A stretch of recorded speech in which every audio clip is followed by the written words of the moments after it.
大开始全国除了开放运输，明仔暗饭点过也会当台底拍卖，这波地价中央决定补助肉点3万块。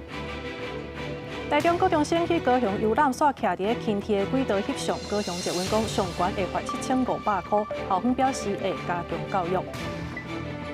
经济部收到核电厂评估的报告，台电董事长詹文生表示，核2甲核3厂拢有电芳的条件甲机会。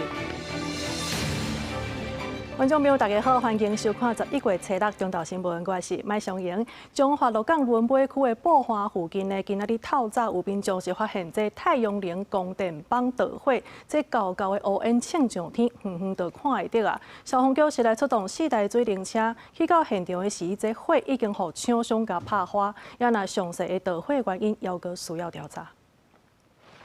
车开伫台61线，远远就看到踩伫海里的太阳能棒导火，大火引起高高的乌烟，画面真惊人。消防局接到通报，出动4台拍火车到现场的时阵，厂商已经家己用灭火器甲火拍花。我们到达现场的时候，它已经没有火势了，剩下一点点烟啦。那现场的供电业者已经使用灭火器已经有把那个火势熄灭掉。剩下一点点的余烬这样子。导火的所在就伫鹿港镇台61线175公里附近的海上太阳能棒。中华县环境保护人员表示，初5暝就民众看到太阳能棒导火，但是火念咪有念咪无，怀疑是海中，所以火才会暂时化起。今仔日透早阁开始导火，因也赶到现场关心状况。开始用了，他开始用那个灭火了。刚开始去的时候是没有看到燃烧，后来确定距离的时候去看的时候，又有在燃烧，燃烧完又继续燃烧，也希望相关单位对这个问题应该好好的了解一下。厂商表示，可能是因为电线烧拍电太阳能棒才会导火，但是详细事故原因目前也搁咧调查。中华县环境保护人员指出，几个月前，宏远设伫厝顶的太阳能棒，也发现家己导火意外，毋但威胁附近民众安全，嘛会造成环境污染。面对不时发生太阳能棒导火，中华县环境保护人员嘛呼吁相关单位爱重视，伫发电力量的时阵，爱有更较周知的配套措施。记者杨淑成中华报道。咱来关心的是，这台中的高中生呢，去到高雄游览，也毋过煞徛伫个人轻铁站的这个轨道顶头来翕相。高雄捷运是讲，这民众乌白踏入轨道的区域已经违法，上悬是会当罚到7500块。也那校方呢，除了是会室的以外，也表示会加强安全的教育。好，结束上来好。学生囡仔坐伫月台顶悬欢喜比姿势，但要翕相，毋过负责翕相的人煞徛伫咧轨道顶悬。这是高雄轻铁的北二第2站。这阵对台中来高雄做户外教学的高中师生，初5暗时来到这切号，一群人违规走入去轨道翕相，有民众看袂过去甲苦劝，煞无人要听。民众认为学校甲囡仔带出来都爱教爱顾好，这款行为实在真唔通。是有一些家长的确会很担心。那旅行社应该是要最了解的人吧？为什么旅行社会就是旅行社怎么会做出这种事情？我觉得这边应该是大家都要知道，不可以站在轨道上的。对。针对这个代志，这间高中的校长除了会室的以外，也表示，提囡仔翕相的是旅行社的领队。代志发生的时阵，拄好带班的老师无伫现场，已经爱旅行社甲领队换掉，同时嘛加强师生的交通安全教育。学校主任呢？也和师生及领队要求后续的拍照及教学活动一定要遵守安全规定。那今日呢，因为校长和家长会长对这个事件呢很重视所以会立即南下陪同师生完成后续的那个户外教学活动。轻轨轨道区除了路口设置之行人穿越道外，禁止一般民众进入轨道区。如有违规，可依大众捷运法第50条，可处1500元以上7500元以下之罚款。有民众讲轨道袂使入去，应该是大家拢爱知的代志。其实除了轨道，国际表示，伫咧轻铁月台4颗连灯位这款黄色的区域，毋若禁止人甲车挡伫咧遐，民众嘛袂使行伫咧顶悬。记者柯家做高用高雄站报道。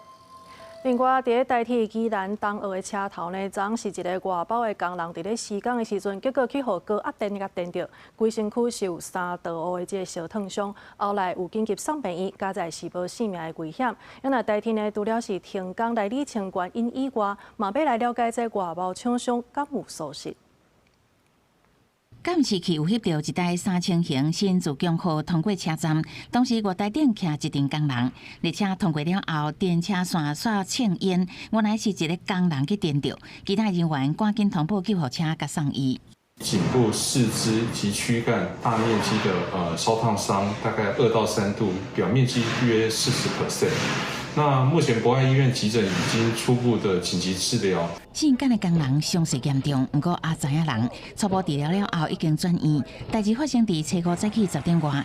宜兰东湖火车站当日进行月台起较悬的工程，外包人员好亲像无注意到摕长形的工具刷去卡到电车线，去互25000瓦的高压电电着。县府这边已经收到职灾的通报，那宜兰县政府这边已经转知劳动部治安署，那治安署这边也会就整起事件来去做调查。代替是讲，为了因应新款列车的关度，真侪车站当日进行月台起关工程，是有无阶段改造工程的部分。东澳车站是已经进入收尾阶段，第一时间除了停工，嘛确认厂商是不是有疏失。然后他就拿一个那个刷毛的工具，类似扫把那种东西啦，哈。那是刷毛的工具，然后要把那个月台做刷毛的作业，可能他的工具。太长了，造成跟电车线的感电。台电是讲，目前基础工程的工程部分拢是用外包的，代替是负责铁轨路甲列车的安全维护部分。除了会依照合约要求厂商检讨，若是确认是人员还是时间疏失，也有可能要求赔偿。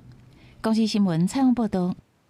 昨昏才讲到，这宜兰南方二进安宫宣武妈祖的金链仔甲珠宝呢，是互贼仔甲偷挖去，庙方是损失超过2000多万。今嘛，这警方已经透过监视器，伫咧台北甲台中来抓到2个姓陈的嫌犯，也甲所有互人偷摕去的物件拢甲找倒转来。今嘛专案是照加重窃盗罪来移送法办。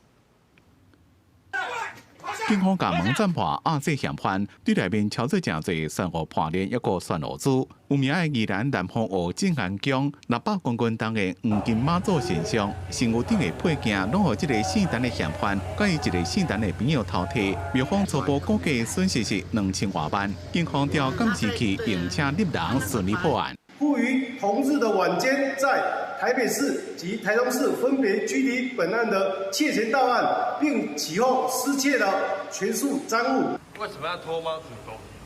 问讲为什么要偷摕，嫌犯拢唔讲话。警方表示，主谋姓陈的嫌犯之前投资黄金外汇了，欠人钱，就摕厝基底啊。为了要将厝缩大，才找另外一个姓陈的嫌犯，替伫咧外口过，一直去偷摕。警方依照加重窃盗罪，甲2个人上班。除了咱所有咱伫英国古早常常讲，丫头三笑有心病。即马大家咱要做歹迄当阵，咱爱搁会记你一句：丫头三笑有监视器。庙方感谢警方将物件找大，也另外找一工，将一寡饰品搁挂倒去妈祖的身躯顶。这寡饰品拢是庙的信徒一资买来管的，若无找大，信徒会真唔甘。警方破案了，也来镇安宫参拜，感谢妈祖保庇。庙方也讲会保强庙内的保全系统，避免搁着贼偷。记者综合报道。另外来看这高雄一个做房地产投资的查甫人，伊是诈500万的现金出门，毋过煞互人甲劫去。想要到这后壁呢，随搁有另外一帮人嘛走来抢这500万。目前这件事件的嫌犯拢总是有8个人，拢已经互人甲抓起来。今嘛检方也照强盗罪甲因起诉。一台白色的车队停车场驶出来，挡伫咧路口，准备要接应已经抢到500万的同伴。其实路边另外一台白色的车顶是另外一组抢鬼等咧等。高雄三民区这搭停车场9月初发生抢案，在做房地产投资事业的查甫人，早起用牌影诈500万的现金要去上班，半中途去互姓用的嫌官抓嫌就罪抢劫，500万的现金全部互抢去。红小撇换头下巴，内底然后400-500万，你还用大规个面。辣椒水刮规个面拢清来，外面老黑青。来，干嘛？别动！来，别动！警察来。麦打，落车。高雄警方一路顺线对台中桃园台北吹起哩，2天内就甲涉案的秘密嫌犯拢抓起来。不过检方一查才知影，原来迄天有2帮人要抢这500万。先下手用嫌石水抢钱的是姓牛的主嫌带头的，另外一旁未付下手的嫌犯，看性别唔对，上准时机，车驶去边仔，随甲钱抢过手。另有余姓被告等人也已经事先获得消息，准备行抢，发现梁姓被告等人已先行行抢得手。在于梁姓被告等人将上车会合之际，持斧头、西瓜刀等凶器上前强盗得手500万元。检方表示，因为2帮人拢无被交代清楚，为什么知影受害者迄天会诈遐侪钱？除了照重大罪起诉，向愿意请求8年以上的重刑以外，也继续对查幕后深受污手。记者柯嘉用高永昌报道。又阁有议员也讲，在台北市一间做特教的幼儿园呢，囡仔伫上车了后，随互车顶的教保员甲拍，而且拍甲这大腿呢是拢红记记。家长批评讲，这学校竟然拢唔知，而且嘛无隔开双方的当事人。目前在台北市已经介入调查，也强调讲，若准有过失，安尼就会依法来甲处理。一个读特教幼稚园有多中障碍学生，大腿规个肿起来，还佫有手痕。因为伊去互学校的教保人员为大腿甲扇落，囡仔当去处理了后，心情真歹。最近嘛出现真无爱坐校车的情形，家长看了真唔甘。老师说明的动手原因，就是因为小朋友在车上翘脚，那所以就打他。小朋友回到家过了30分钟，那个红肿的痕迹还非常明显，所以我不晓得教保员当时的力道是多大，才会有这样子的痕迹。议员讲，10月16日，家长甲囡仔换衫的时阵，发现囡仔的大腿有真明显的手痕。10月27日，伫家长会长的陪同之下，看到监视器的画面，发现伊的囡仔伫上尾一站要落车进前，车顶敢若伊甲教保员，这个真大片的教保员为伊的大腿大力甲扇落，伊的脚全肿起来。中有11天的时间，学校的通报机制失灵，加害者甲受害者嘛无隔开。本校于事发隔天因家长会反映而知悉，当日立即进行校安通报，保留影像。事后于影像确认随车人员有不当行为后，立即终止聘雇，维护幼儿权益。学校驳回讲，代志发生了后的隔顿天，就做校安通报，确定这件代志了后，已经甲行为人士透露，嘛甲家长会失礼。台北市教育局讲，已经派人去学校督导，嘛会赶紧调查，只要有疏失，就依法追究责任，绝对袂甲硬。教育局高度重视，第一时间已立即介入，明确要求学校召开校事会议，启动调查。并已指派督学到校查学校行政处理流程，另检讨随车人员管理 SOP， 全面强化特教学生安全防护。台北市长蒋万安讲，学校若有延前通报，就会依法追究学校的责任。目前已经要求学校爱说明，嘛积极厘清责任，会按规定来处理甲处分。也让外部调查委员嘛拢开始进行调查。记者综合报道。来看台南有一搭收养老牛的安养院，找人呢是来接到一只对南投来的赤牛啊，叫做牛牛。主要的原因就是因为伊伫咧找你的时阵，互人发现讲受伤，而且倒伫咧南投的路边。经过机关甲善心民众的走踪，落尾总算甲牛顺利送到台南去安养。收容所因听筒听这只合作牛的心跳，即阵伊的心跳较紧，根本是运输过程造成的。这只赤牛对南投再来台南，主要因为初二下晡有民众伫路顶，看到路面甲牛绑伫咧小货车咧行，要带去拍诊，煞因为牛无行过淡仔加路，落尾袂堪直倒咧路边，骹底有真侪空喙。由南投县议员经过行政院中部联合中心代理执行长牵线，台南市议员李宗翰出面协助，甲送来台南安养。现在养牛的人真的非常的少哈，也没有我们可以安置牛的一个地方啊，所以我们南投县没有这样子的一个场所，所以我才想说透过我们台南这边的议员来协助这样。脖子后方有那个勒痕外伤，接下来就是请现场人员做优点的这些消毒的部分是有在绞痛，那后续的话应该就是看是不是安排消体或是做一些消炎止痛的处理。本来这只牛是一个75岁的农民饲的，后来伊甲牛卖出去，引起网络讨论。因为南投无专门的收容空间，民众欢乐牛，互人掠去抬，因此由议员出钱安排来台南，伊嘛甲善款捐予这间台南老牛的厝。台南市的规定里面，它必须要是台南市的牛。原本的规范里面，我们只好用台南市的自然人的身份来抚养这只牛。来先隔离观察想有传染病还是皮肤病要那会反来联络兽医来治疗。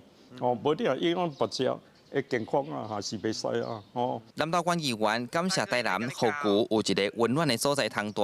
根据了解，保证牛打上来，就要先隔离，兼观察空水状况。后续牛适应环境，就会放出去，参其他牛做伙食草。记者从台南采访报道。带观众朋友来关心天气，这关岛海边的热带性低气压在今仔日透早是发展做第26号的风台凤凰，预计11月初10就会去到菲律宾卢宋岛的附近，后礼拜2就会开始影响到台湾。因为气象署是表示讲，目前这风台伊的强度甲路线也是有变化。那我们也可以看到，后期其实不确定性还是相当的高。那尤其是在它在转弯的情形之下呢，整个北转的角度上面跟台湾距离的远近，到时候还是会有一些比较明显的差异。所以到时候它北上的角度比较早北转，或者是比较晚，以及它上来之后强度的变化，都会是我们要持续关注的重点。专家是提示讲，这东北季风甲风台外围环流呢，有可能会互相来作用，所以食方面是会落真侪雨。不过目前这风台伊的路线甲强度也是有变化，未来对咱台湾的实际影响也是真歹讲的，所以呼吁民众随时都要注意这上新的气象资讯，来做好准备。另外来关心的是，这海鸥风台呢是来登陆菲律宾的中部，伫个宿务省呢，这大水是凶降安尼拼入来，真侪车辆是贴贴做伙，一寡徛在这一楼也拢互土霾甲引起。当地政府是表示讲，毋捌看过遮尔凶的这个大水，目前已经有超过100个人死亡，26个人失踪，受灾人口是超过70万。海鸥风台侵袭过了后，东寨区的宿务的民众，登去厝发现家园是绿苍苍，街路四围拢是落雨梅甲残骸，汽车像擦胶啊共款贴起来，毁损真严重。测试登陆菲律宾中部的海鸥风台带来地灾性的雨量，宿务市区的平房和大水，因到厝顶真侪民众未负整理行李，就紧走。登去厝了后，发现家园拢浸伫落雨梅内。救灾情报显示，有一寡所在的落雨梅深30公分。Biglang pumasok yung tubig, kaya wala kaming nadala. Kaya first time ito nangyari dito sa almost 16 years akong nakatira dito. Ngayon lang ito nangyari. 附近的塔里沙市灾情也真惨重，采用轻自己载起的好边厝倒规片，街路四围拢是高高的落雨梅，毁灭性的大水来得紧过急，一楼的厝会当讲完全拢淹掉，因为食程度完全停止，讲到灾后生活，居民忍不住悲伤起来。Wala jud kaming nahimo. Wala jud kaming napunit sa aming mga bahay, sir. Walang-wala po kami, manginanglan kami ng tulong. Yung nililalim sa among 海鸥登陆进前的24点钟，已经为宿务市区带来183毫米的降雨量，超过当地逐个月平均雨量真济。当地政府已经有先针对中部地区撤离20万人。风台登陆了后，万达飞市的救援人员无顾到水淹甲药啊，撩水去救灾民，灾后罹难人数一直升悬。敢若伫宿务市区的利罗安，救援人员就找到35具遗体。气象专家表示，气候变迁加强风台的威力。较悬温的大气容纳更较侪水汽，造成落雨量更较激烈。公司新闻张秀芬编译。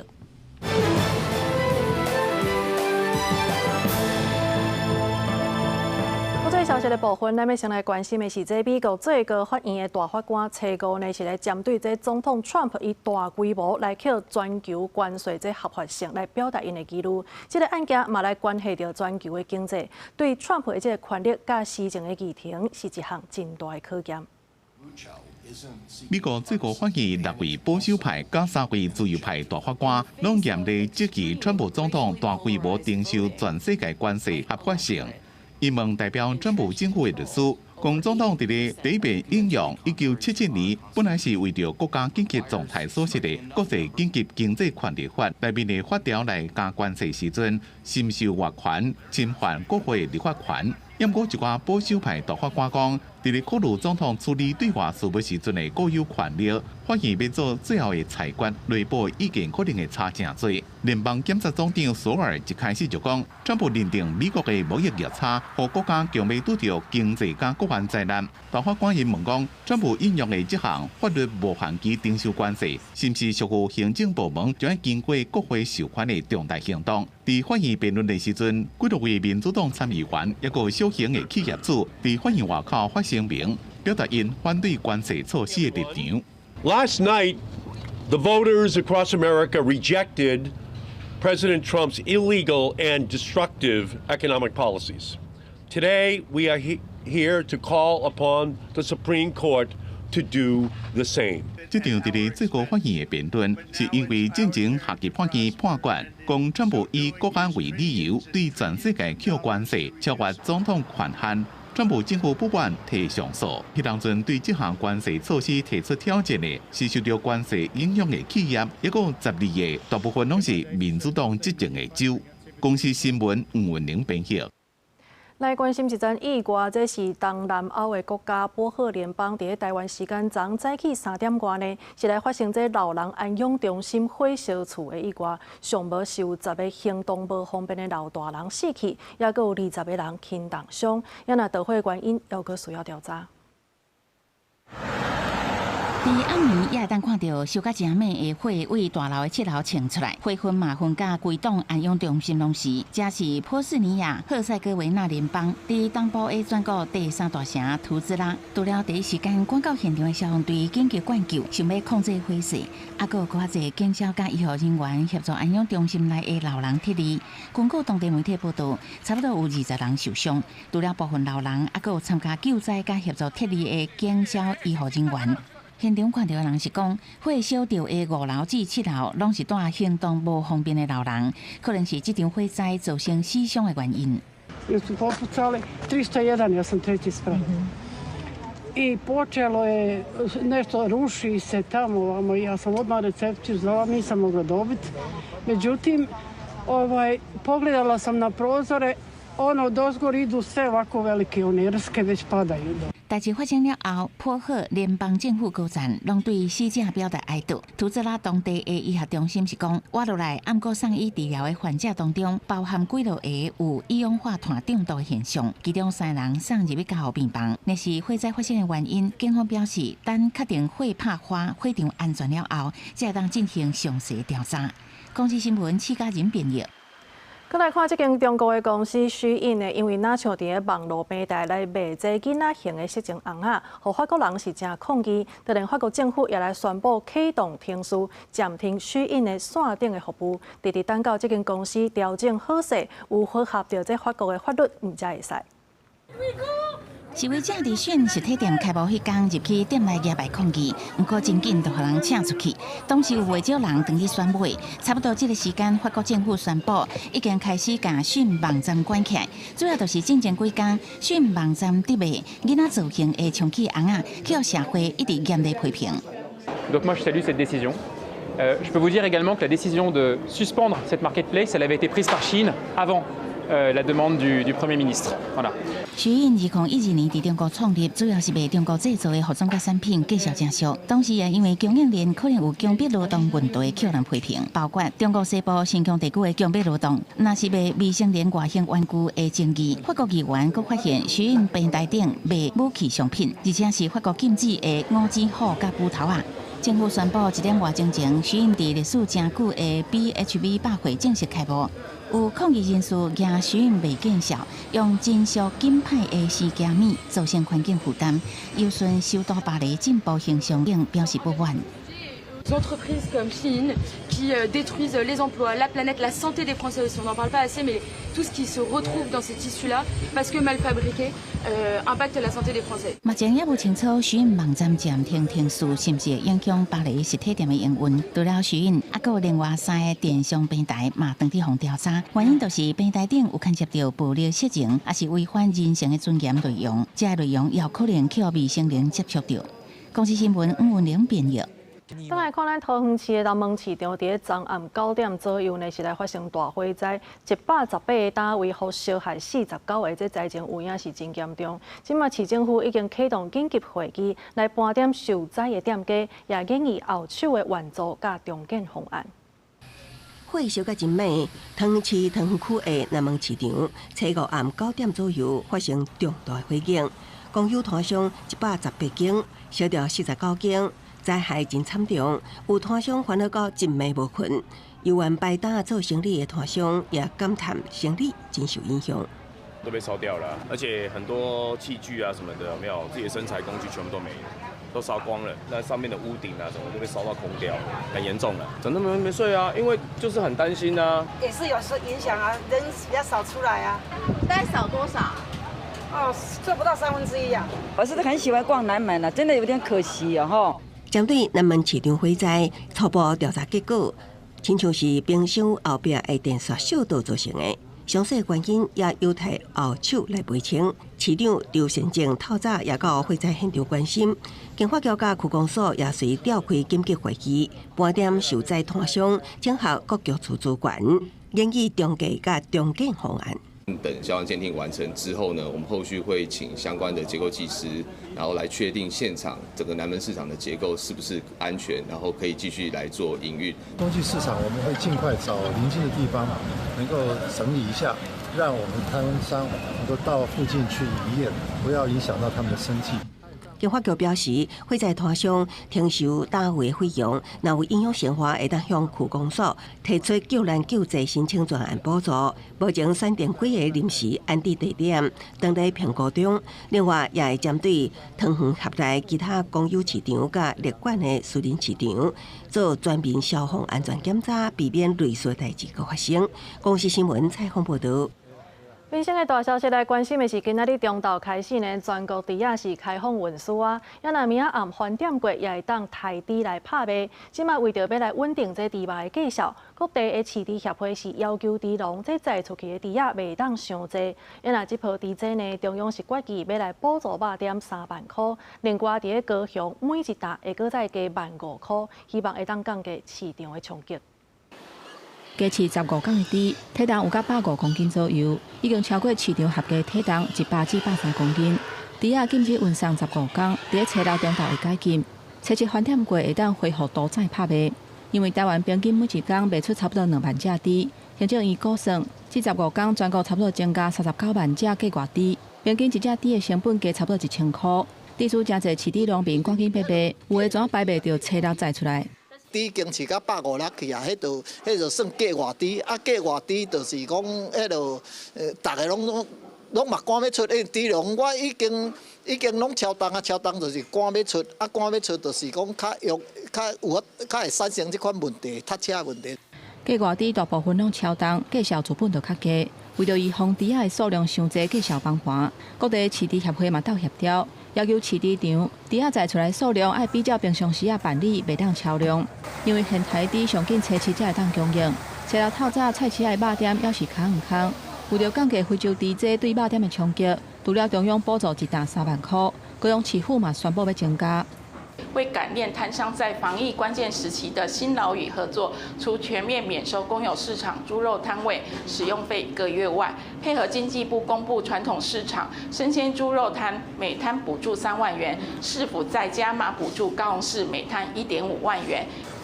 除了增加补助，高雄市府嘛宣布免收1个月使用费，按算伫禁令解除了后，会派人去市场协助申请甲列名册。虽然已经公布解除台猪甲运送的禁令，不过也是袂当用喷饲猪。饲猪协会呼吁农民都要遵守防疫的规定，嘛希望政府协助宣导正确的观念，鼓励民众尽量食国产的猪肉，莫受到非洲猪这的影响，支持咱国饲猪的产业。记者综合报道。农业部是公布这非洲猪这禁令呢，为今仔日开始分阶段来解禁。也若台中市呢，也来启动肉店的消毒。饲猪协会是赞成讲，依期袂使用喷来饲猪的禁令，希望政府会当协助转型，也呼吁民众伫咧解封了后，会当继续支持台湾猪。防疫人员将每一个单位拢清扫甲正详细。台中市车库气象台公有市场、建国市场47个猪肉摊清洁消毒，迎接非洲地这解封各地猪肉摊商表示，疫情期间拢停业，市场正稀微，希望赶紧恢复斗阵。看中央的政策啦，咩都解禁了，解禁大家大家都有补充了。以前大概6点多人潮就蛮多的，你看现在冷冷清清，对，所以很可怜，大家没饭吃。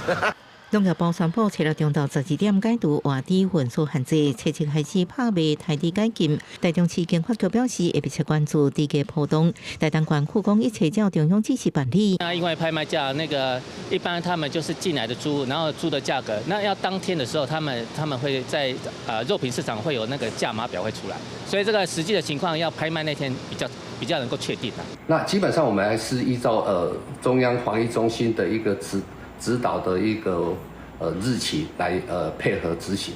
喷饲猪禁令依然伫咧，中华民国饲猪协会表示赞成，呼吁喷饲猪政策赶紧结束。农政单位严限款是不成两倍是要配合协助转型。我们养猪界96%以上的人员希望全省全部都进厨余，早日落日条款，饲料配方看能不能由我们制造配方，包括我们植物性的蛋白加了会使用。潘林châu强调，目前全国差不多39万只猪，不过各县市已经做好协调，每日出猪量差不多增加1成半。呼吁消费者解封了，继续支持台湾第三业。记者综合报道。另外来看，这立法院卫权委员会呢是来举办外送平台专法草案的公听会。这外送员呢是强调讲，这个平台已经成立10多档啊，也毋过薪水呢无透明，甚至阁互人家减薪水，所以希望讲会当赶紧来通过专法。也那劳动部长洪新汉是表示讲，目前这行政部门修法的版本，会阁来整理出最后一轮量早送去国会来审议。给我外送专法，外送也要保障。大声话口号，希望立法院通过专法，让外送员应该为保障。外送员团体伫立法院外口表达因的心声，强调外送平台已经成立10几年，外送员的权益保障长期以来拢无够明确，薪水无透明，甚至被骗变减薪水，保险也无健全。希望立法院通过专法，保障因的权益。甚至出现3单仅45元的超低单价。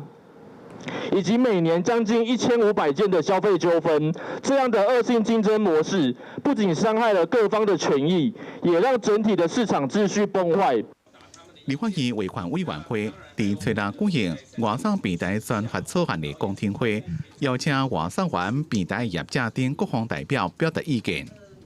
透明化以后，才能够决定说到底。他给这一个外送平台的服务人员，他的报酬到底合不合理啊？平台的业者并不是反对专法，我们同样是期待可以给我们的外送伙伴更多的保障，但它必须本于基于一个事实跟现况的讨论。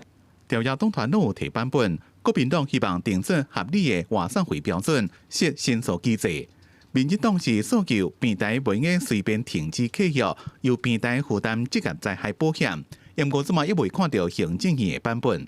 也找了相关部会，包括交通部、经济部做最后阶段的研商。那在这几天，其实我们也找了这个工会跟平台来收整最后大家的意见。劳动部长洪新汉强调，伫最近有邀请交通部等单位最近开会讨论，邀请平台业者甲外送员开会，希望会整公听会内面的意见进行法制作协，赶紧提出行政院的版本。因为卫权委员会已经伫咧顶个月2日进行第一遍的询答，初六进行公听会讨论。记者综合报道。除了这外送员以外，来关心这代替产业工会的300多个员工，伫2017年的时阵，是因为发起春节依法休假的抗争行动，结果互代替甲因处罚，双方是拍8档的官司。伫今年10月的时阵呢，最高法院是判这员工败诉，这互工会真不满，所以决定对今仔日开始要来展开5天，拢总是100点钟的绝食抗议。依法休假无罪，绝食抗议最高刑。台铁产业工会开记者会，宣布要展开雇工的绝食抗议，原因是2017年有337位的员工依法伫咧过年固定假日集体放假，说服公司处罚，双方拍将近8档的官司。今年10月份，最高行政法院判劳工败诉。这场将近10年的仗，我们要用这场绝食的行动，来告诉社会大众，告诉最高行政法院，告诉我们的政府跟台铁公司，既然他们要坚持上诉，那我们也会继续打下去。2017年过年连假，台铁产业工会发起春节依法休假的抗争行动，有337位员工决定伫咧过年期间的固定假日集体休假。这个行动嘛成功促成班表改革，增加夜工费。不过员工却受到处分。伫咧2019年、2024年，台北高等行政法院拢是判员工胜诉，认为头家爱员工伫咧固定假日上班，依法爱经过劳工的同意。不过后来台铁上诉，最高行政法院改判员工败诉，这让员工真不满。我不后悔参加这个行动，因为我相信行动才能带来改变。其实当年的那场抗争，我们人力补充了，我们有设置了，总算有轮班的夜免费了。你不去保护这些依法休假、依法放假的劳工，你反而是去检讨他们。劳基法39条针对国定假日的部分，是劳工原则上应该放假，并不是请假或休假，而是放假。台铁产业工会一群人行入去台铁大厅，要开始为期100点钟的绝食抗议。也若台铁是回应尊重司法判决的结果，未来会用开放的态度听员工的心声。记者陈选林旭凯台北报道。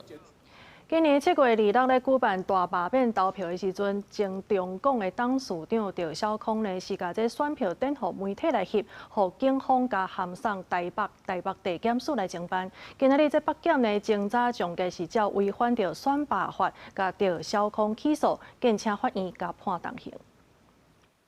检察官依违反公职人员选举罢免法第105条，将圈选内容出示他人罪嫌，依法提起公诉。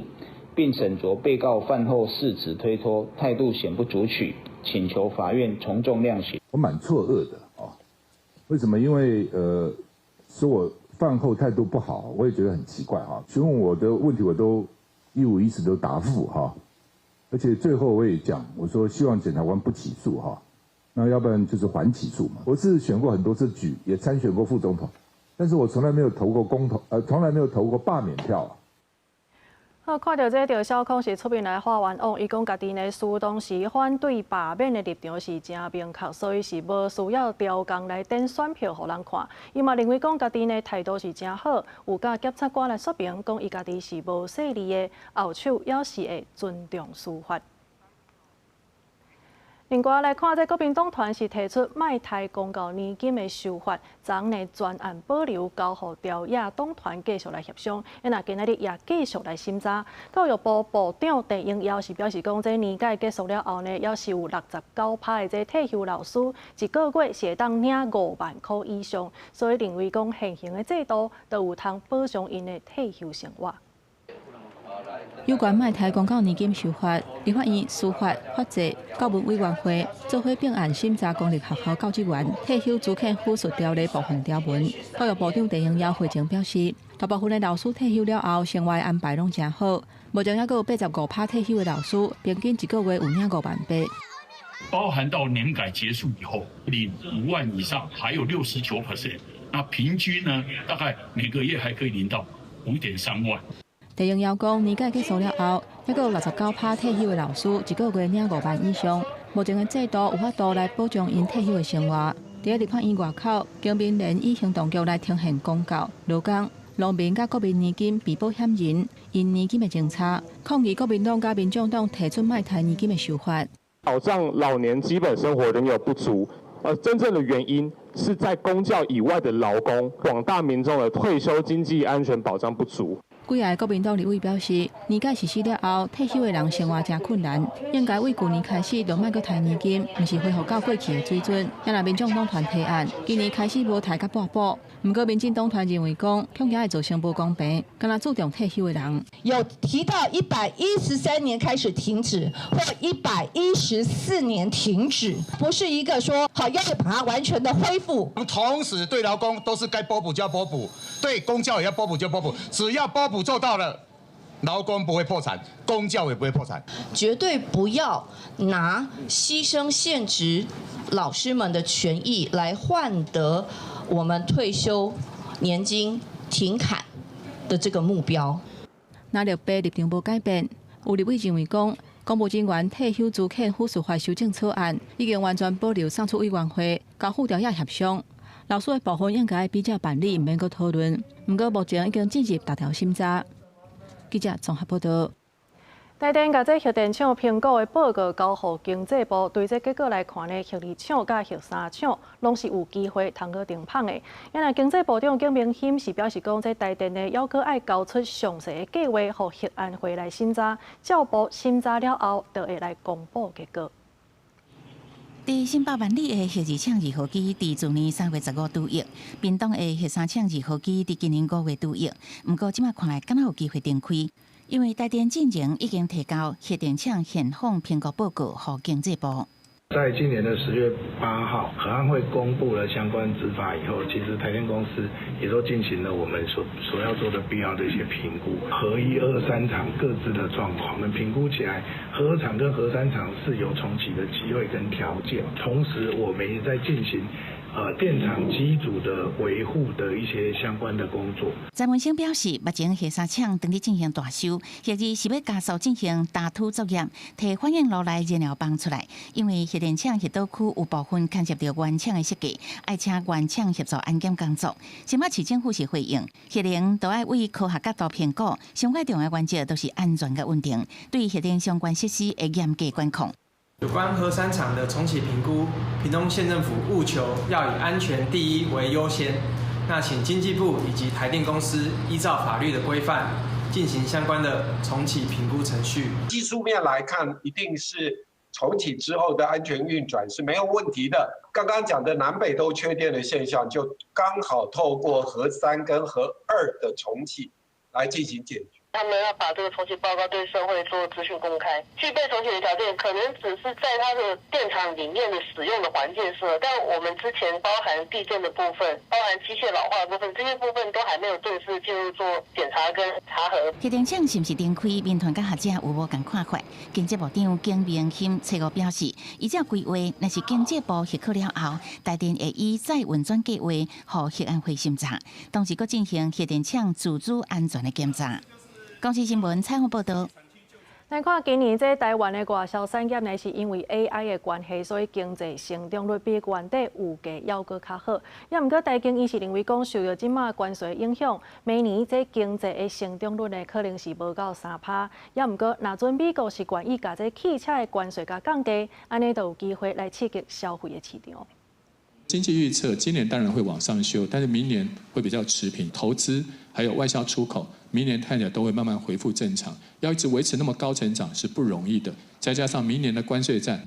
美国对顶关税政策影响，台湾受益伫 AI 事件。今年出口真好，前3季经济成长率分别是5.45%、8.01%甲7.64%。台经已发布上升预测数据，推估今年规年经济成长率会当达到5.94%，也毋过刷落来的2026年，可能受到国际局势影响，达到2.6%，无保山。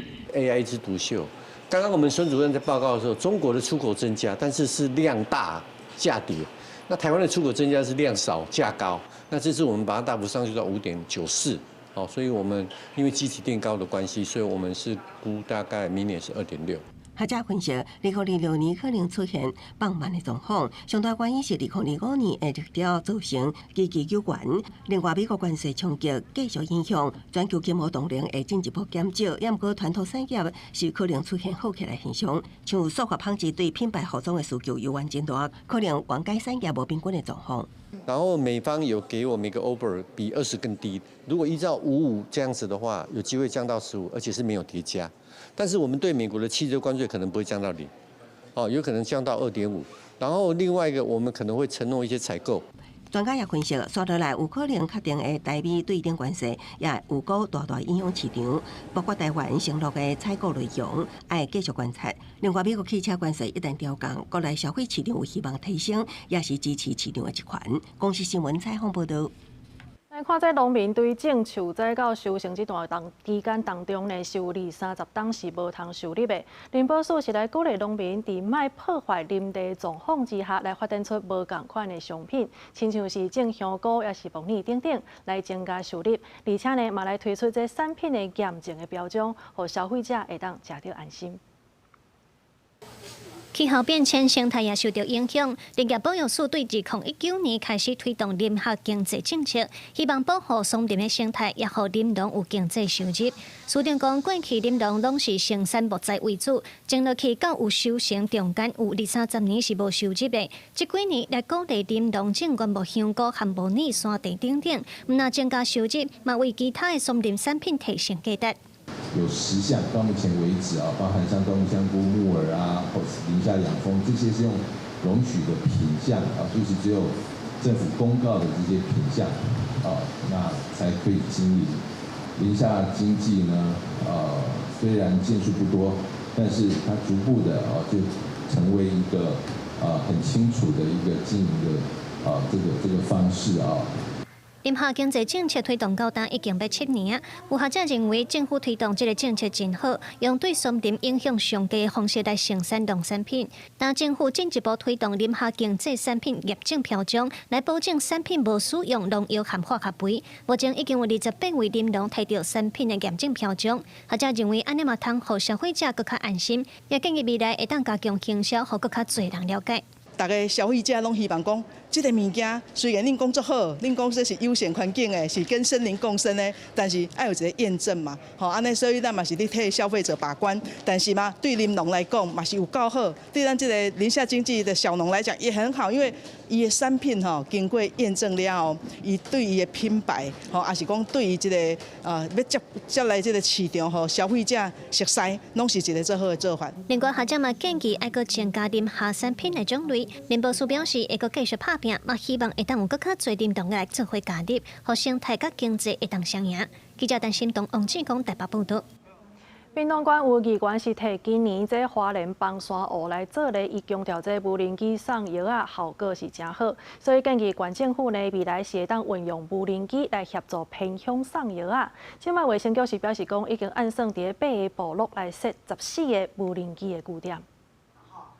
主席在这边有2个要求第一个操作的人技术较好的。议会主席有淡薄仔紧张，因为即阵到一个阶段，议员黄明贤的助理就伫议场内底示范无人机的操作。主要原因就是今年8月，屏东山区连续的大水雨，甲雾台乡对外的便道冲断去，乡长冒险撩起替族人送药当时的画面，互人看甲足紧张。议员希望会当提升偏乡地区送药的服务。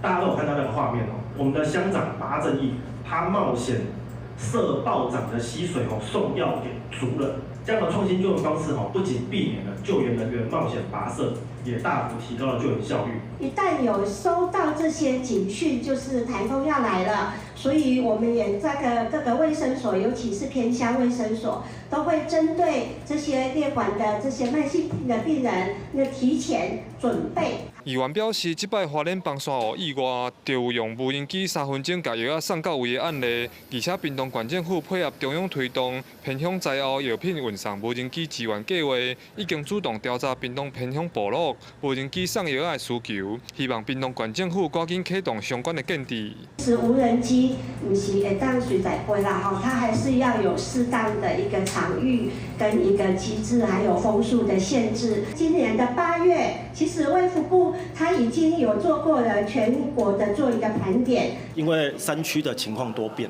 所以卫生局确实要真的提早启动，然后实际演练，在每一个偏乡都有这样子的一个起降地点。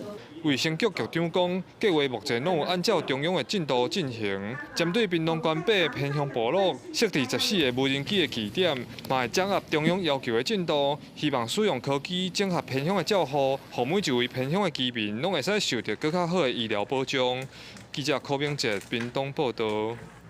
第3届的家己台语季对6月开始来举办，这阵是来办成果展，透过视觉甲听觉等等5种的方式，佮用台语来呈现，带民众来体验家己在地文化。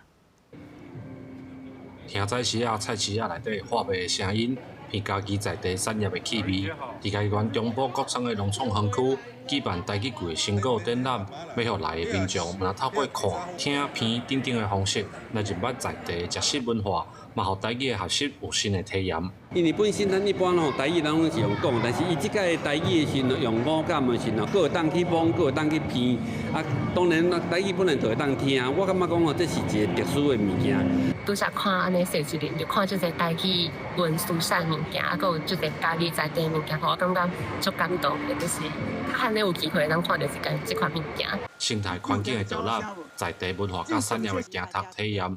家己县第3届的台语季，为6月开始，用在地食食文化的内容，举办计共超过70场的台语体验活动了后，佮透过展览的方式，互民众用台语的角度来入捌家己。平常的生活当中，大家拢会感觉讲食饭皇帝大，都会感觉讲其实家己的物产还是家己的料理的方式拢做特别，所以我感觉即届我特别用食来做主要的主题的原因是安尼。规划团队表示，台语的使用就伫生活当中，就亲像看到、摸到、闻到同款自然。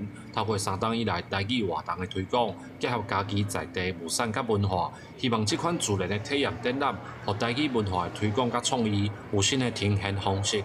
记者林慧婷，家己报道。下晡晡的天气，做伙来关心各地头的资料。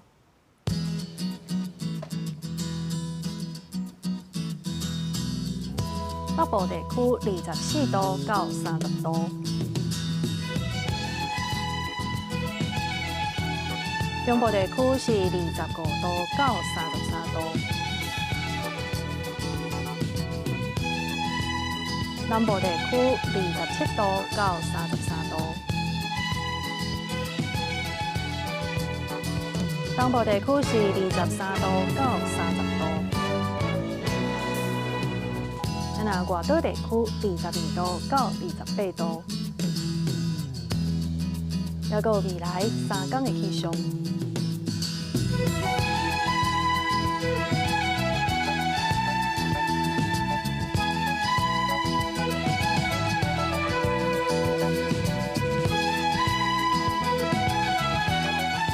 以上就是这则中岛新闻，感谢你的收看。明仔载同一时间，咱再相会。